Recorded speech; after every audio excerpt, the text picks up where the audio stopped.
Olá pessoal, seja bem-vindo à websérie À Beira Leito. Eu sou a fisioterapeuta Camila Máximo.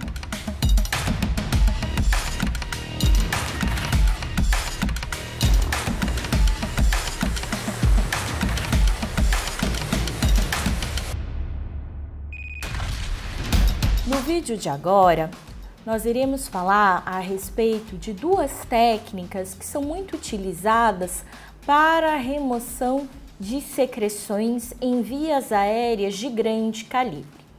Como nós falamos anteriormente, a gente sabe que as vias aéreas de grande calibre são vias as quais o fluxo de ar ele é turbulento. E aí, por conta disso, eu devo utilizar técnicas as quais o fluxo de ar seja rápido. Uma das técnicas que eu acredito que é uma das mais utilizadas é a tosse, né? Então, a gente sabe que a tosse, ela é um mecanismo reflexo de proteção das vias aéreas e que muitas vezes durante a execução das técnicas de fisioterapia, ao realizar a tosse, a gente consegue eliminar a secreção do nosso paciente. Mas aí você pode perguntar, tá, mas e um lactente? Como que eu faço para ele tossir? E aí a gente vai então para a chamada tosse provocada, né? Que seria o quê? Eu provocar esse estímulo de tosse, eu provocar esta ação reflexa. Então, ela é utilizada, né, em amplo espectro com a nossa população pediátrica e existem várias formas da gente realizar essa tosse provocada. Então, uma delas, que é a que eu vou comentar agora, é a chamada estímulo de fúrcula, né? Então, a gente tem aqui a região da fúrcula, que fica localizada aqui na cervical da criança, que seria mais ou menos essa região aqui, né? Bem próxima à fúrcula mesmo, ok? E aí a gente pode fazer o movimento ou de cima para baixo, apertar, ou ainda fazer o movimento de vírgula, né? Então a gente faz essa viradinha no dedo. Então eu venho aqui na região da fúrcula da criança e faço a estimulação, ok? Cuidado ao realizar o estímulo de fúrcula, né, na criança, ou o tilt, como alguns autores, como alguns grupos colocam. Por quê?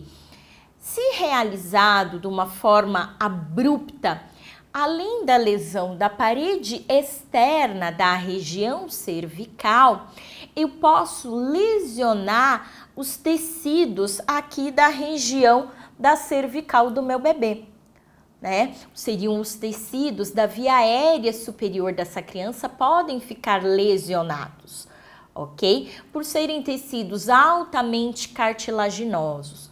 Então, na prática clínica, muitas vezes a gente opta por não realizar o estímulo de fúrcula.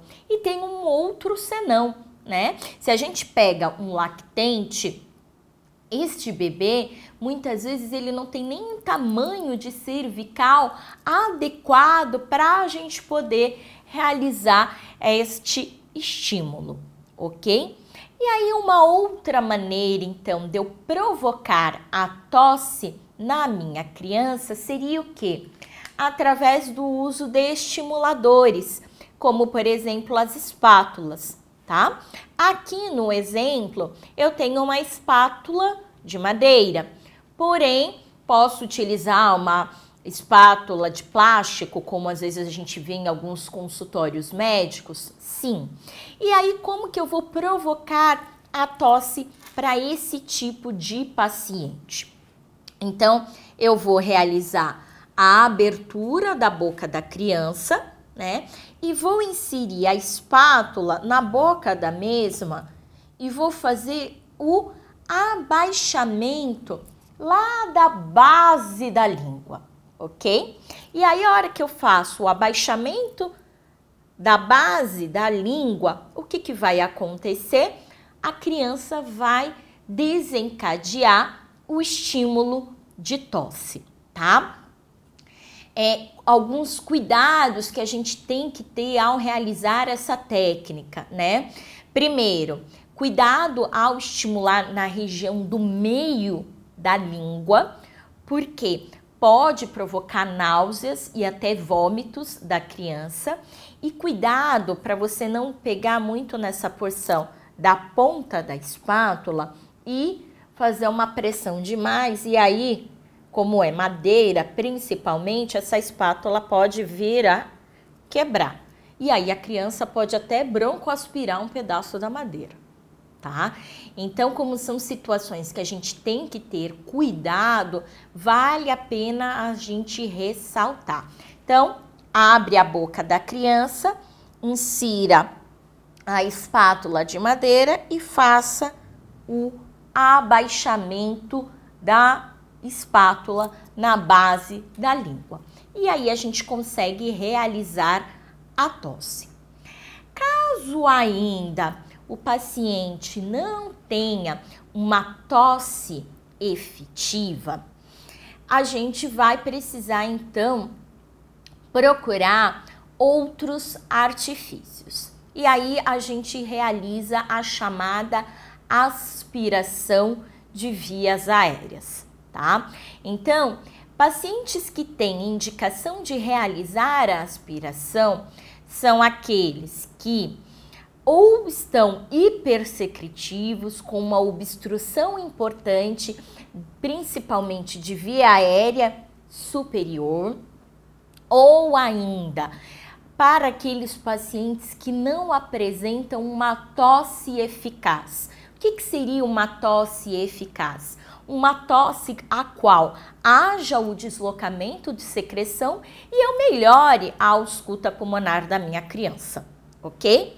Então, a gente pode sim realizar a aspiração de via aérea superiores, cavidade oral e, em algumas situações, o que nós chamamos de aspiração nasotraqueal, que é aquela aspiração que vai vir das vias aéreas superiores e a gente vai descer até próxima à região da traqueia da criança.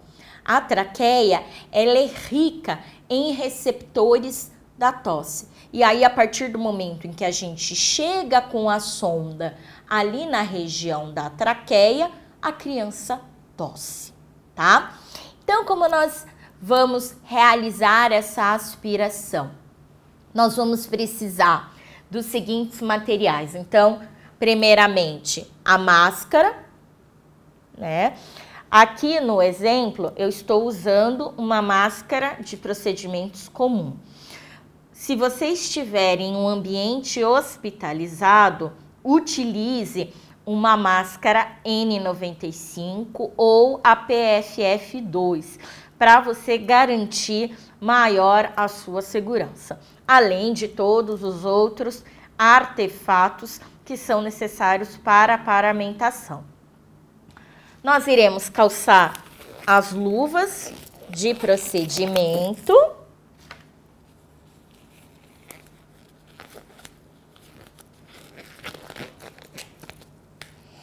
Vou utilizar uma sonda de aspiração e aí a sonda, a gente normalmente para a população pediátrica, a gente opta pela sonda 6 para os lactentes até por volta de 1 ano de idade.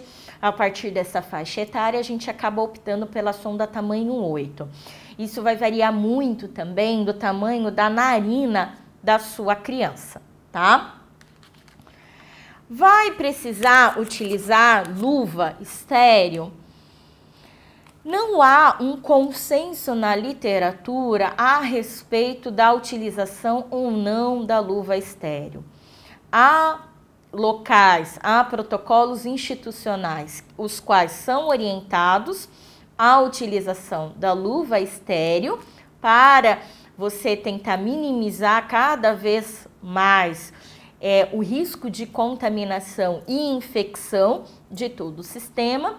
E há outros protocolos que orientam o quê? Que se o profissional estiver com luvas limpas, né? Quer dizer, ele pegou essa luva agora da caixa, colocou para executar a técnica, não há necessidade dele pegar uma luva estéril para poder realizar o procedimento, tá? E aí a gente faz a aspiração.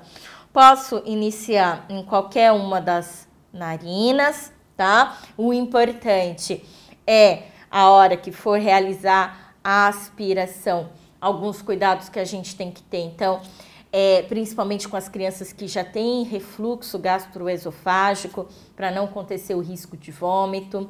O ideal é que a gente dê um intervalo das mamadas de pelo menos 30, 40 minutos após a mamada, para não acontecer dessa criança vomitar e broncoaspirar este vômito. E uma coisa importante, fique atenta à posição do decúbito. Então é importante que essa criança esteja pelo menos com a cabeceira elevada em torno de 30 graus, tá certo? E aí a gente realiza a aspiração do seu paciente. Posteriormente, retira todos os EPIs e realize, ao retirar todos os EPIs, você finaliza a terapia do seu paciente, tá bom? Então, existem estas maneiras da gente retirar as secreções finais após a realização das técnicas de fisioterapia.